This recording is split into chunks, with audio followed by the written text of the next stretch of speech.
I welcome you into this space for reflection, curiosity, and awakening. In this series, we're diving into the timeless wisdom of Alan Watts, a philosopher who helped translate the ancient rhythms of the East into something the modern soul could feel. These lectures aren't just teachings, they're invitations to question what we think we know, to loosen our grip on identity, and to explore the mystery of what it means to be. So take a breath, let the noise of the world fall away, and let's wander a little deeper together. Again, I thank you for being here. Relax and enjoy this lecture titled A Contemplative Ritual by the esteemed Alan Watts.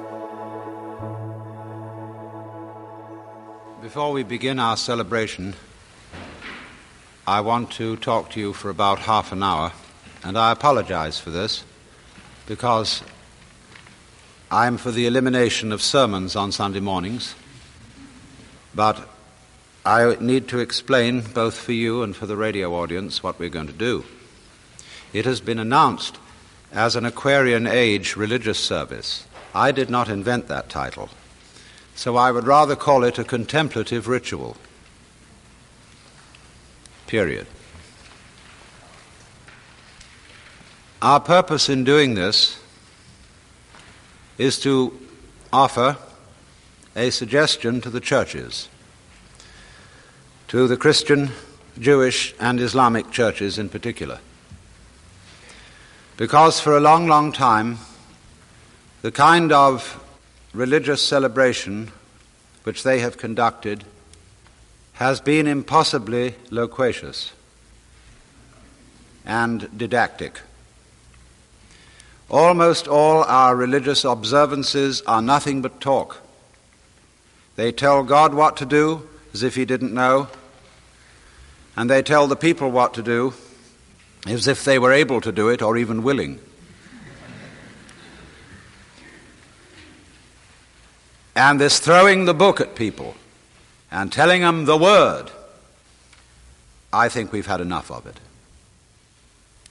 Because the history of religion is almost equivalent to the history of the failure of preaching. Since preaching is a kind of moral violence which excites people's sense of guilt, and there is no more uncreative sense than that. You cannot love and feel guilty at the same time, any more than you can be afraid and angry at the same time.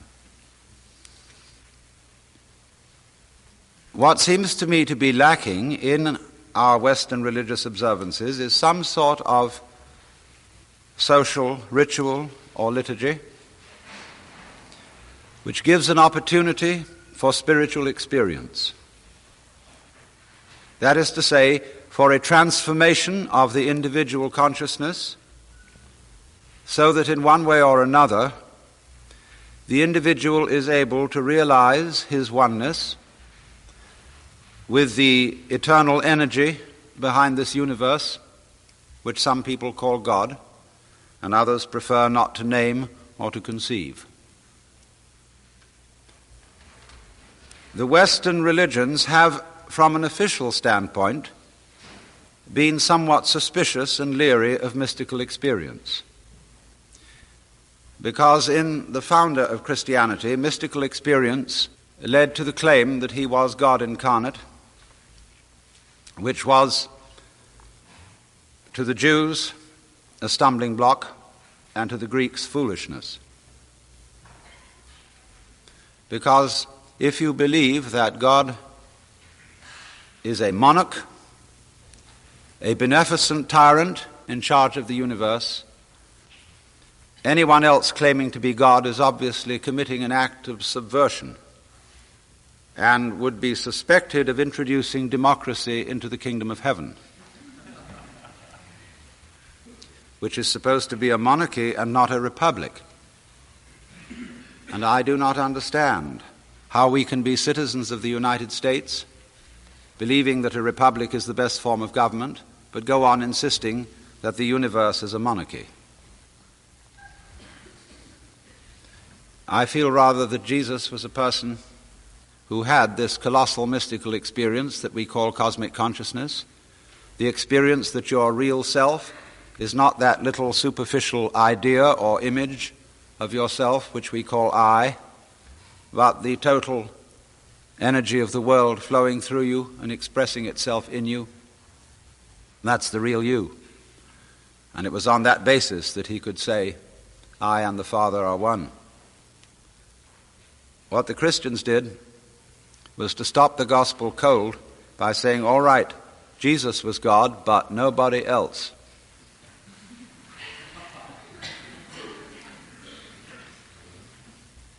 And so, for lack of the spiritual experience of Jesus, nobody has been able to live the religion of Jesus. They have lived instead the religion about Jesus, which is a very different thing, because he's been put up on a pedestal and worshipped at a distance, and his example and life rendered ineffective, because you can't make the tail wag the dog or the cart pull the horse.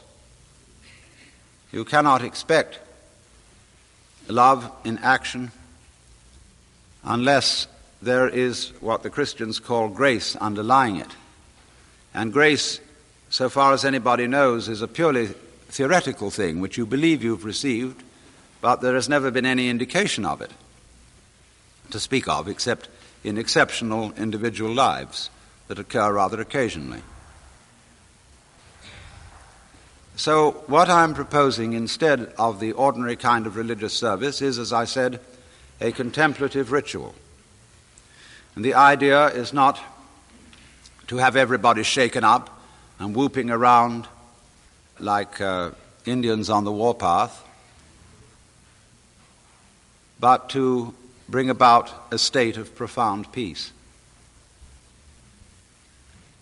So therefore I should say something in a preliminary way about meditation, or contemplation, as I prefer to call it. Usually, when Western people hear that an Oriental practices meditation, he asks, what do you meditate on? And that question puzzles a Buddhist or a Hindu, because you don't meditate on anything any more than you breathe on anything. You breathe, and in the same way you meditate. The verb is in a way intransitive. Meditation is the act of allowing one's thoughts to cease. As Patanjali puts it in the beginning of the Yoga Sutra, yoga meaning the art of meditation, more strictly speaking, yoga means union. The union of the individual and the universe. He says, after saying now yoga is explained, he says, yogas citta vritti nirodha, which means yoga is stopping the agitation of thinking. Thinking is talking to yourself, or figuring to yourself. That's the way I use the word. Now, if I talk all the time, I don't hear what anyone else has to say. Consequently, if I talk to myself all the time, I don't have anything to think about except thoughts.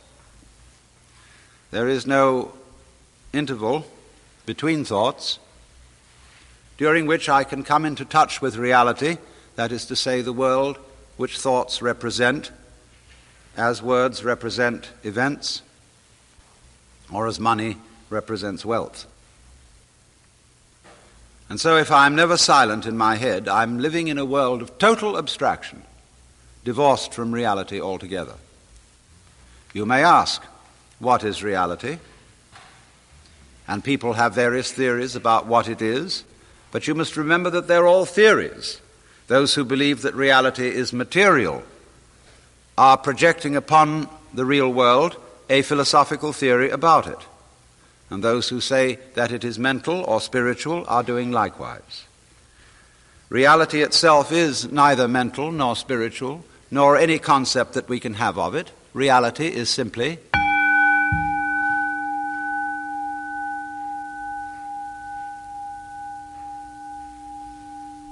or anything else, non-verbal, and words are reality insofar as they are noises. But even that is saying too much. Now, therefore, to meditate, you might think that we attempt to suppress thought. We do not do that. Because you cannot meditate. Let me put that in a more emphatic way. You cannot meditate. You, your ego image, can only chatter. Because when it stops, it isn't there. When you are not thinking, you have no ego, because your ego is a concept. The thinker behind the thoughts, the feeler behind the feelings, and the thinker behind the thoughts is only a thought, an idea of some reference point to which all our experiences happen. And that, of course, cuts us off from what we experience. It makes a great gap or gulf between the knower and the known. And that creates the spirit of alienation to the world from which we suffer. Conflict, hate, domineering spirit arise from that basic division. So when you come to an end of thought, and you don't know how to meditate, you don't know what to do with your mind, nobody can tell you, then thinking comes to an end naturally. And you just watch. You don't ask who watches, because that merely arises from the fact that in grammar every verb has to have a subject by rule. That is not a rule of nature, it is a rule of grammar. In nature there can be watching without a separate watcher, just as there can be flashing without something called lightning that does it. The lightning is, of course, the flashing. So when you realize that you've come to your wit's end, you can begin meditation. Or meditation happens, and that is, happening is the watching simply of what is. Of all the information to you conveyed by your exterior and interior senses, and of the thoughts that keep chattering on about it all. You don't try to stop those thoughts, you just let them run as if they were birds twittering outside. And they will eventually get tired of themselves and stop. But don't worry about whether they do or don't. Just simply watch whatever it is that you are feeling, thinking, experiencing, and that's it. Watch it. And don't go out of your way to put any names on it.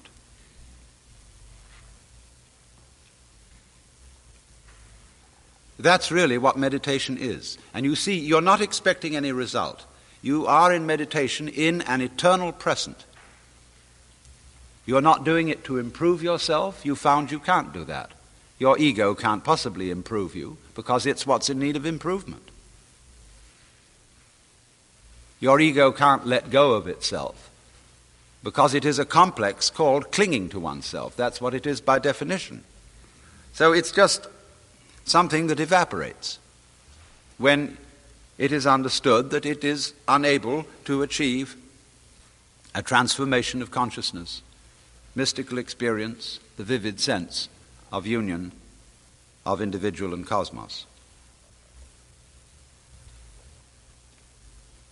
So, one of the easiest ways to enter into the state of meditation is therefore listening to what is, using the sense of sound. Sound is, curiously enough, a sense that bores us less easily than sight. And when you listen to sound,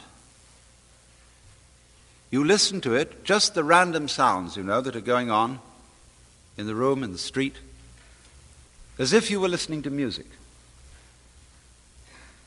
without trying to identify its source, name it, or put any label on it at all. Just enjoy whatever sound may be going on, whether it's in this hall or whether it's in the area where you're listening to the radio. That's what we shall do at the proper part of the ritual. Just listen. Now we can go on from that listening to making sound ourselves and also listening to it. And instead of making sound, we learn the knack of letting it happen through us. Once a great choir master in England, Sir Walford Davies, was rehearsing a choir in the presence of the Archbishop of Canterbury, who was then William Temple, a great theologian. And this was a raw choir that didn't really know much about singing. And he gave them a hymn to sing that they knew very well. And to impress the Archbishop, they sang it with gusto, and it sounded forced and terrible. Then he had with him a professional choir, and he asked them to sing a little-known hymn and sing it several times until everybody got the hang of the tune. Now, he said, I want you to sing this tune, but there's one very important thing, and that is that you don't try to sing it. You mustn't try. You must think of the melody and let it sing itself. And they sang it very well.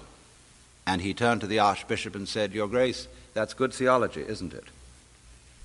And it obviously was, because William Temple told me the story.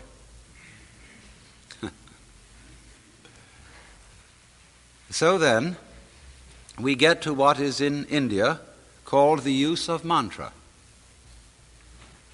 And that is the chant, words, sounds chanted, not for their meaning, but for their sound. And thus everything that will occur in the following celebration will not be in the English language. It's not intended to be understood in a discursive and intellectual sense. You are asked only to dig the sound.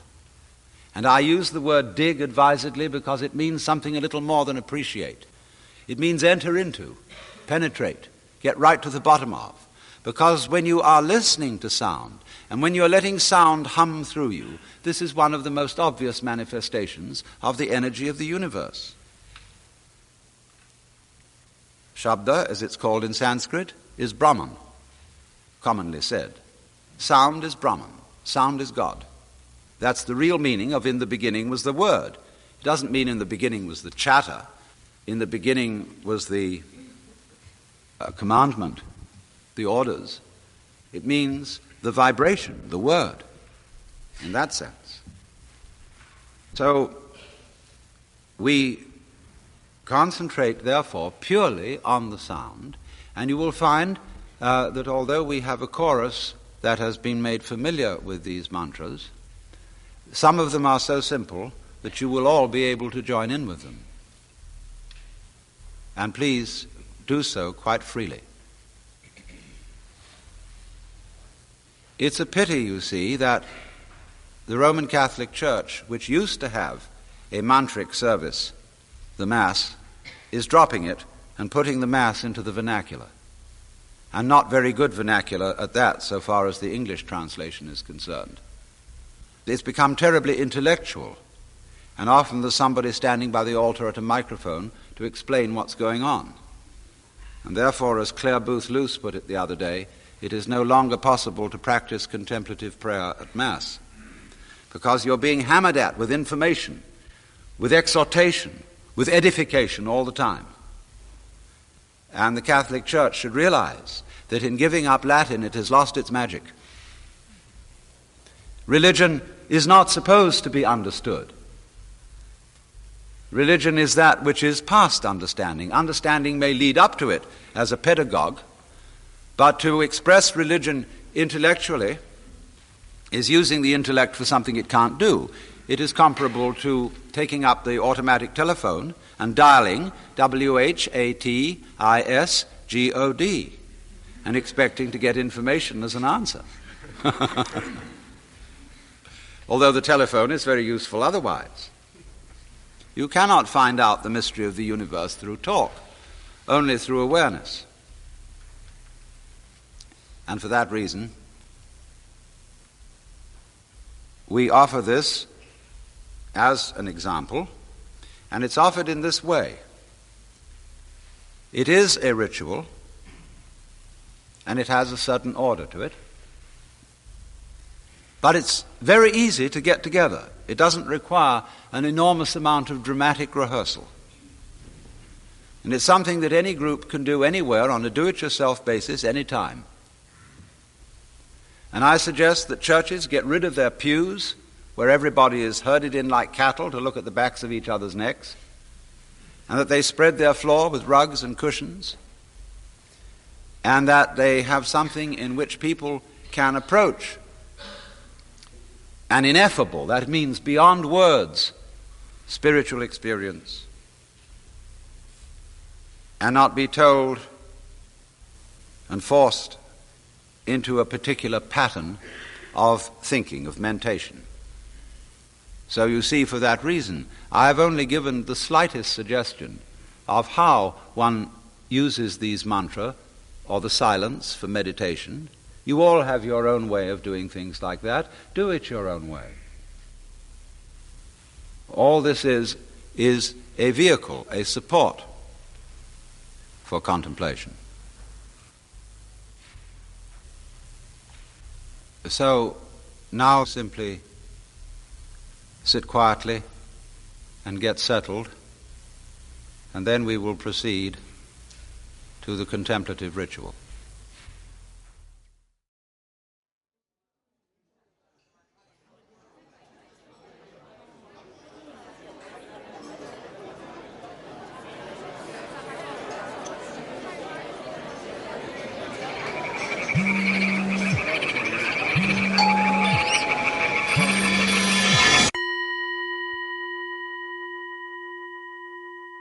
The art of meditation is a way of getting into touch with reality. And the reason for it is that most civilized people are out of touch with reality because they confuse the world as it is with the world as they think about it, and talk about it, and describe it. For on the one hand, there is the real world, and on the other, a whole system of symbols about that world which we have in our minds. These are very, very useful symbols. All civilization depends on them.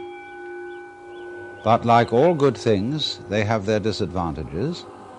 And the principal disadvantage of symbols is that we confuse them with reality.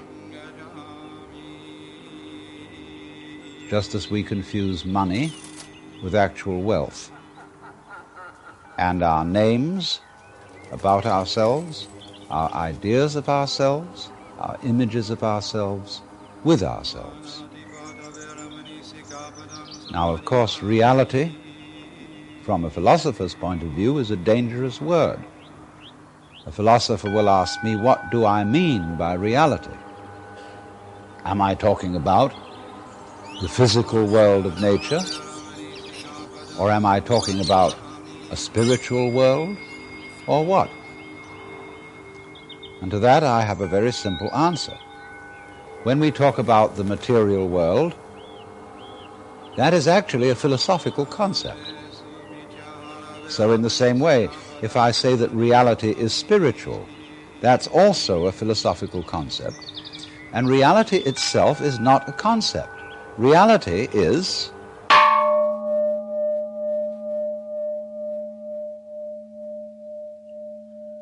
and we won't give it a name. Now it's amazing what doesn't exist in the real world. For example, in the real world, there aren't any things, nor are there any events. That doesn't mean to say that the real world is a perfectly featureless blank. It means that it is a marvelous system of wiggles in which we descry things and events in the same way as we would project images on a Rorschach blot or pick out particular groups of stars in the sky and call them constellations as if they were separate groups of stars. Well, they're groups of stars in the mind's eye, in our system of concepts. They are not out there as constellations already grouped in the sky. So in the same way, the difference between myself and all the rest of the universe is nothing more than an idea. It is not a real difference. And meditation is the way in which we come to feel our basic inseparability from the whole universe.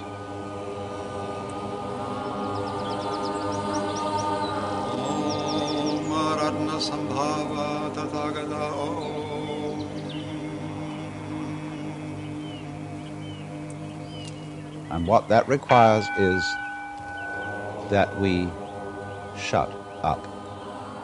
That is to say, that we become interiorly silent and cease from the interminable chatter that goes on inside our skulls. And I remember when I was a boy, we had a common saying, talking to yourself is the first sign of madness. Now, obviously,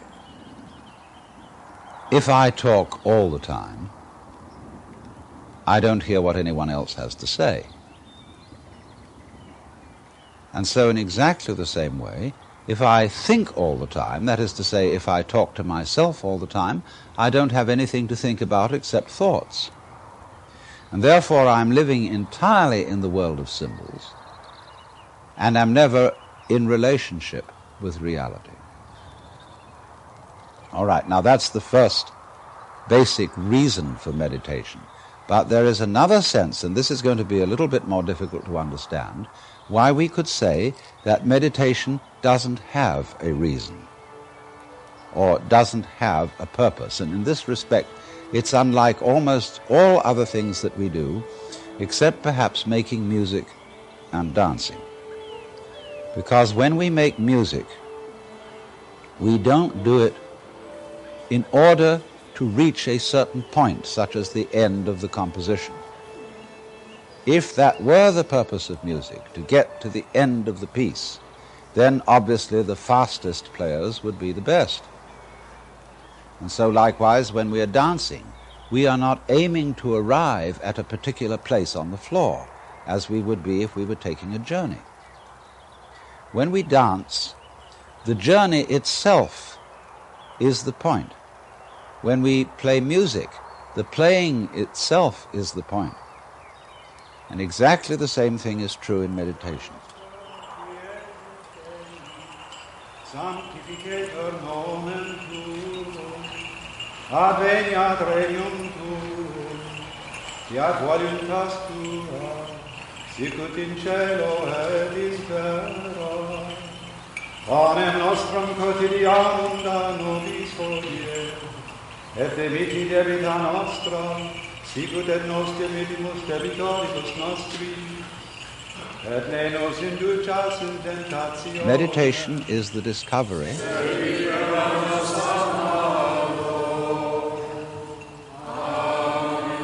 that the point of life is always arrived at in the immediate moment.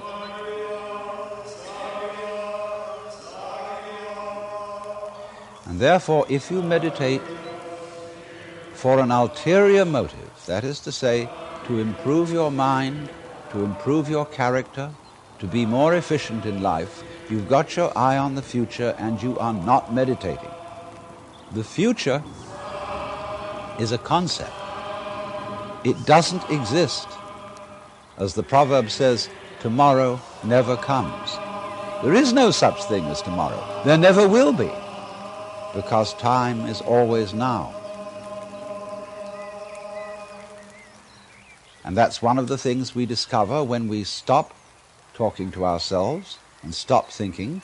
We find there is only a present, only an eternal now.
It's funny then, isn't it, that one meditates for no reason at all, except we could say for the enjoyment of it. And here I would interpose the essential principle that meditation is supposed to be fun. It's not something you do as a grim duty. The trouble with religion as we know it is that it is so mixed up with grim duties. We do it because it's good for you. It's a kind of self-punishment. Well, meditation, when correctly done, has nothing to do with all that. It's a kind of digging the present. It's a kind of grooving with the eternal now. And brings us into a state of peace where we can understand that the point of life, the place where it's at, is simply here and now.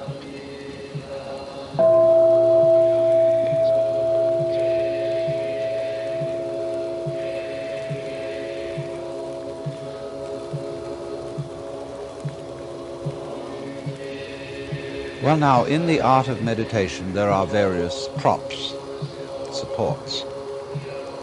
One thing that we are going to use as a means of stilling chatter in the mind is pure sound. And for that reason, it's useful to have a gong.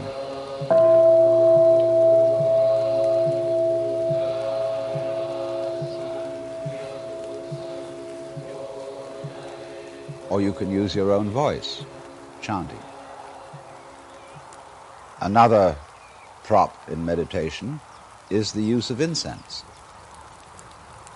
And that is because the sense of smell is our repressed sense. And because it's our repressed sense, it has a very powerful influence on us. And therefore we associate certain smells with certain states of mind. And so the smell of incense is associated with peace and contemplation. And so it's advantageous to burn incense in meditation. The other prop is a string of beads. And these beads are used in meditation for an unconscious method of timing yourself.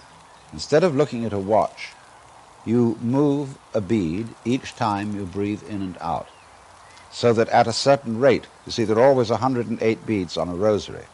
And when you get to slow breathing, halfway around the rosary is about 40 minutes. And that is the usual length of time for which one sits in meditation, because otherwise you get uncomfortable and you get stiff legs and problems of that kind. Now then, the other thing, first of all, that we have to go into is how does one sit in meditation?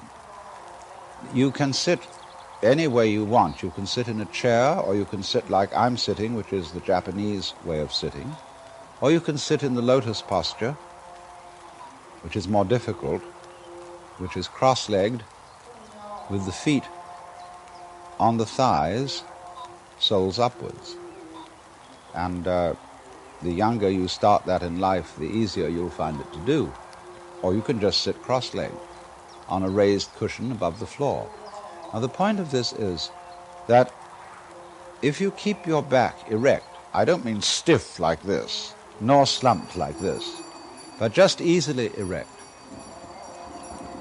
you are centered and easily balanced, and you have a feeling of being thoroughly rooted to the ground. And that sort of physical stability is very important for the avoidance of distraction and generally feeling settled. Here and now, j'y suis, j'y reste, as the French say. I'm here and I'm going to stay.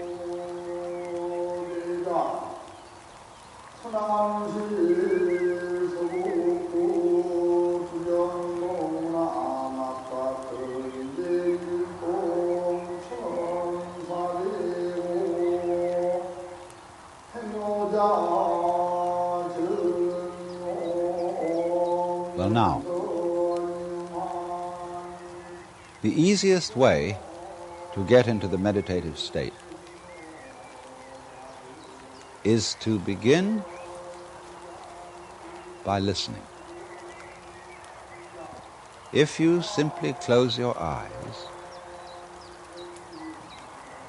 and allow yourself to hear all the sounds that are going on around you,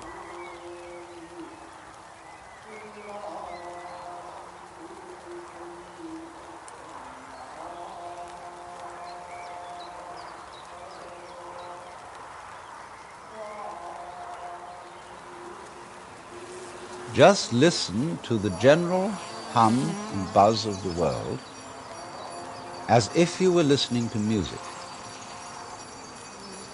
Don't try to identify the sounds you're hearing. Don't put names on them.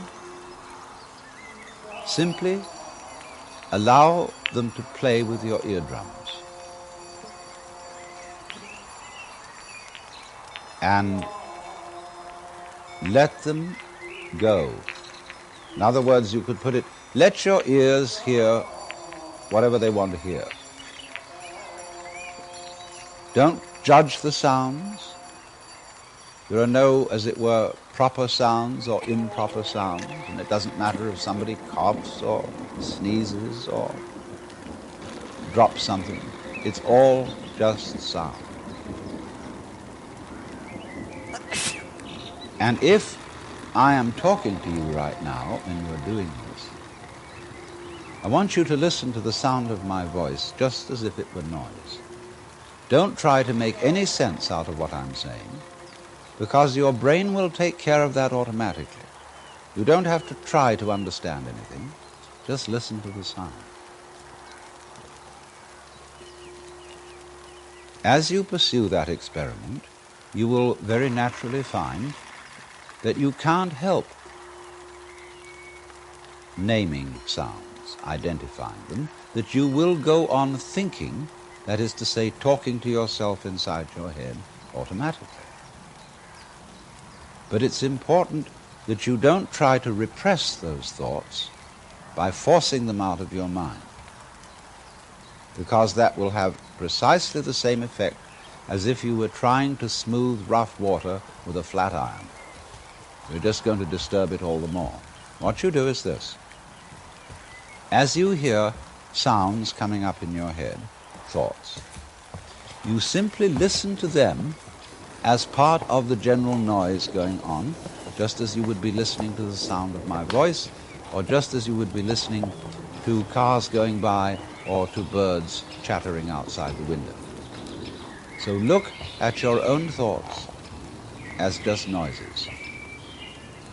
And soon you will find that the so-called outside world and the so-called inside world come together. They are a happening. Your thoughts are a happening, just like the sounds going on outside. And everything is simply a happening, and all you're doing is watching it.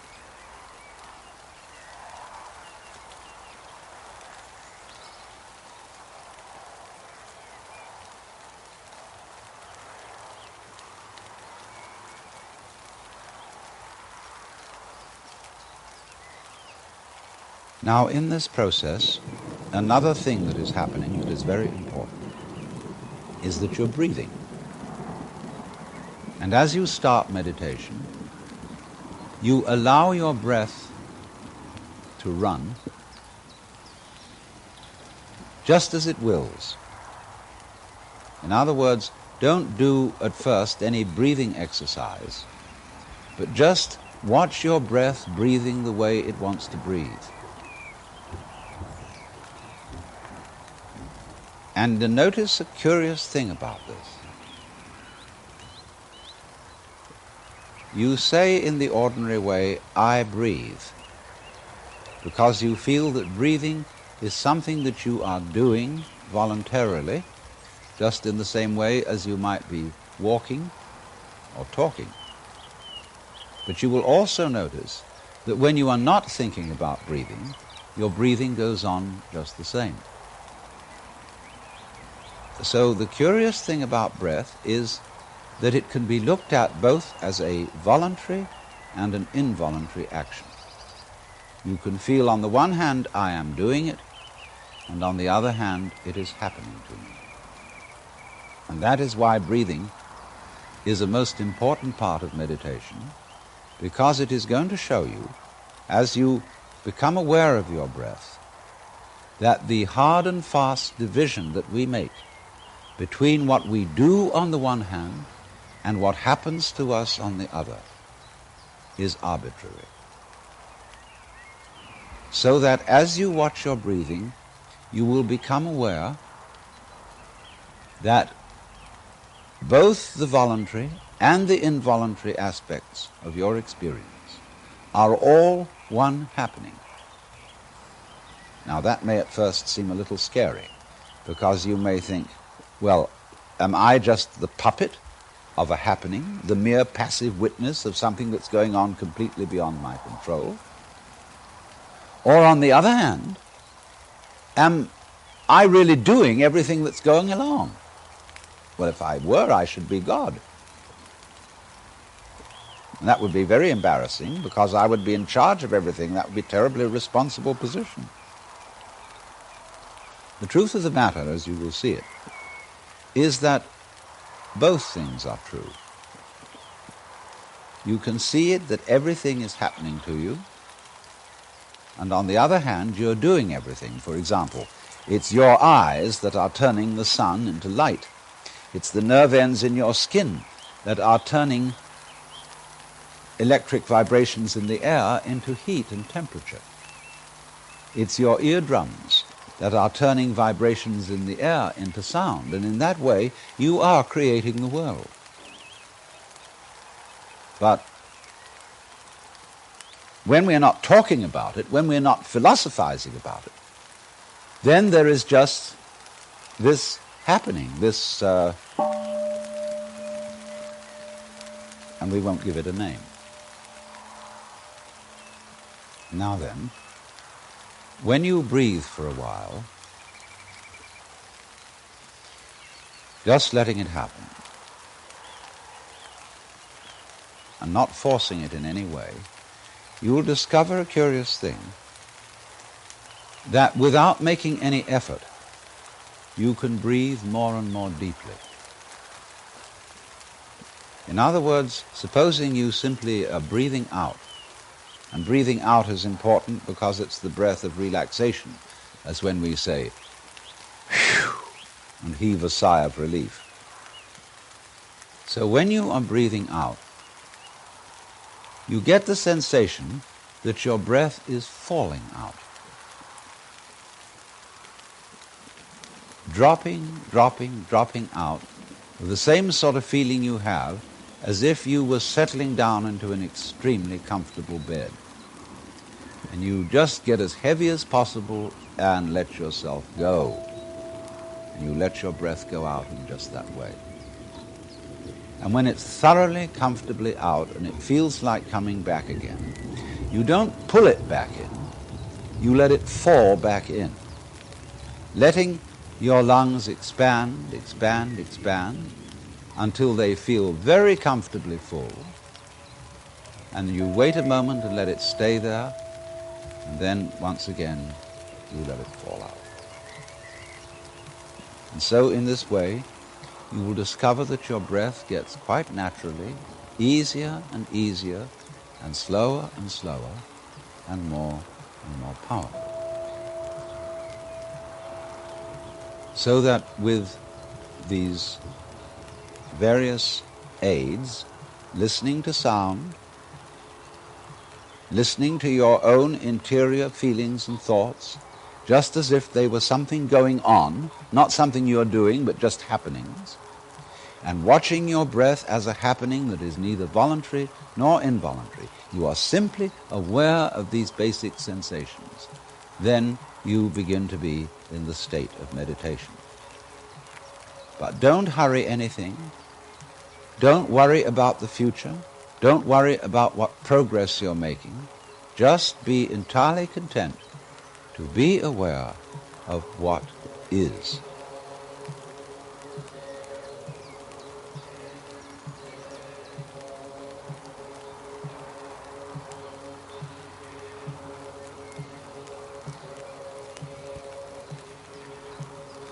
Don't be terribly selective, particular, say, I should think of this and not of that. Just watch whatever is happening. Now then, to make this somewhat easier, to have the mind free from discursive verbal thinking, sound or chanted sound is extremely useful. If you, for example, simply listen to the gong,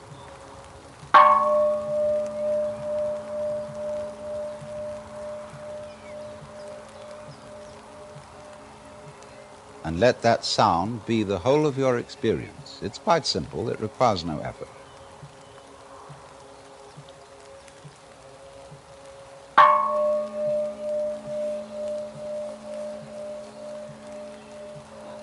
And then along with that, especially if you don't have a gong, we can use what are called in the Sanskrit language mantra. Mantra are chanted sounds which are used not so much for their meaning as for the simple tone. And they go along with that easy kind of slow breath. One of the basic mantras is, of course, the sound Om. That sound is used because if you spell it out, A-U-M, it runs from the back of your throat to your lips, and therefore it contains the whole range of the voice. And for that reason, it represents the total energy of the universe.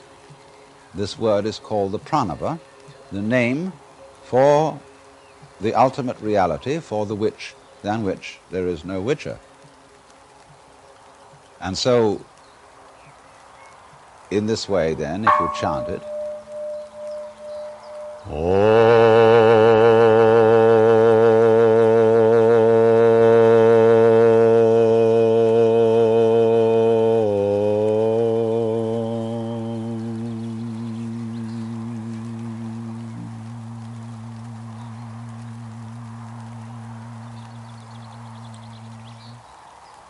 and it's varied like this.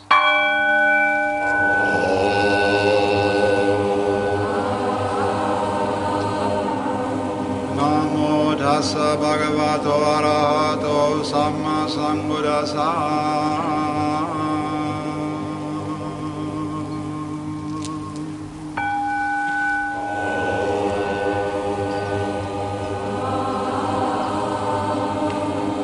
Buddham saranam gacchami.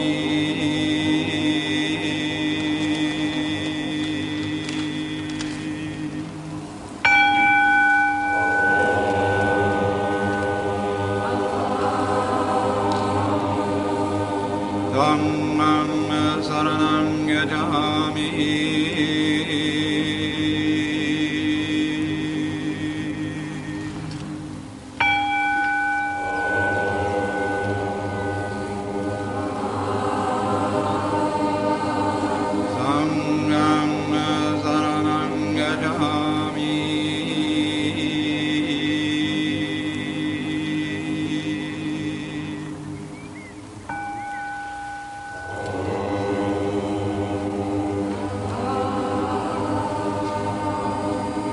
Manatipata veramani sikapadam samadhiyami.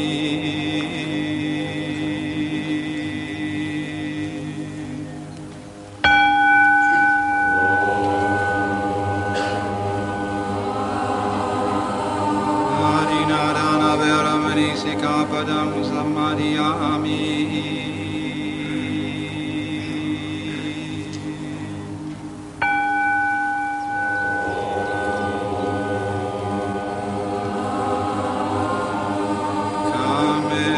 Mityahara veramani sikapadam samadhiyami.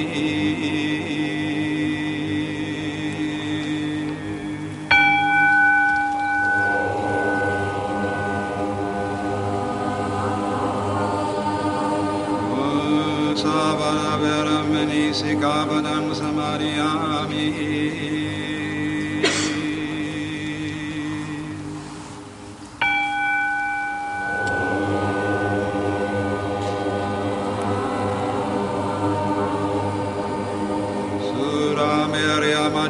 Adatana Veramani Sikapadam Samadhyami.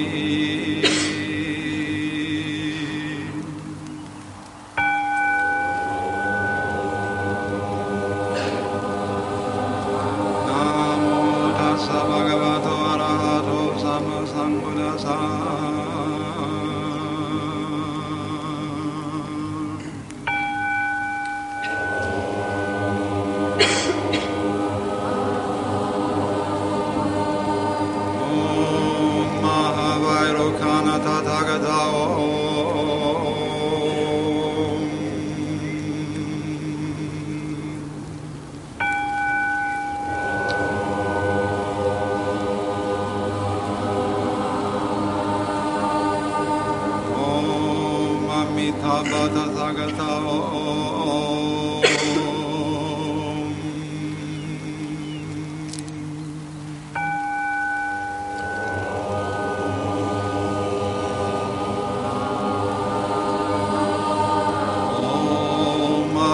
Sambhava Tathagata Om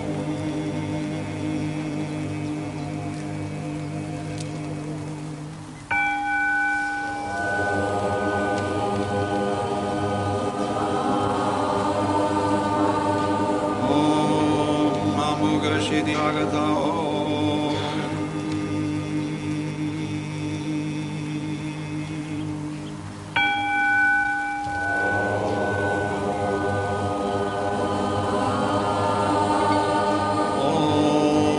Shobhya Tathagata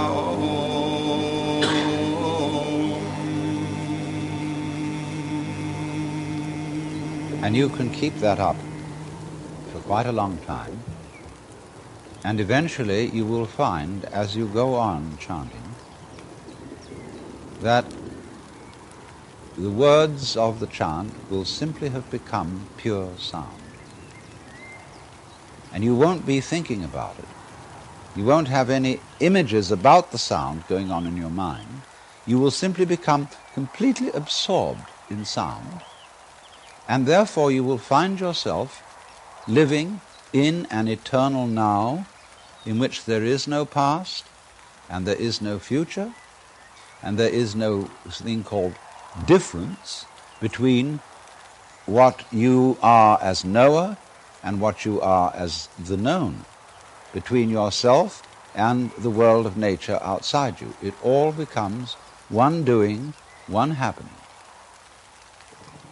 Now, in addition to those slow-moving chants, you may find it, according to your temperament, easier to do a fast-moving one. These have a sort of rhythm to them that is absorbing. Say a chant that many of you have heard that goes, Hare Krishna, Krishna Krishna, Hare Hare, Hare Krishna, Krishna Krishna, Hare Hare, Hare Rama, Rama Rama, Hare Hare, Hare Krishna, Krishna Krishna, Hare Hare, Hare Rama, Rama Rama, Hare Hare. And it doesn't matter what it means. Actually, Krishna and Rama are the names of Hindu divinities. But that's not the point. The point is just to get with that thing that is running. Hare Krishna, Krishna Krishna, Hare Hare, and so on. And if you're a Christian or a Jew and you feel more inclined to use a meditation word that is more congenial to you, you can use, say, Alleluia, Alleluia,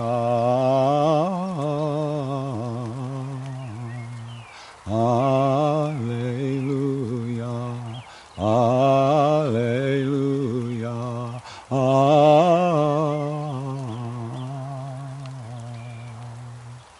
Or if you're a Mohammedan, you can use the Allah, the name of God. They have a way of doing it, which gets very exciting. Because Allah, Allah, Allah, Allah, Allah, Allah, Allah, Allah, Allah, Allah, Allah, Allah, Allah,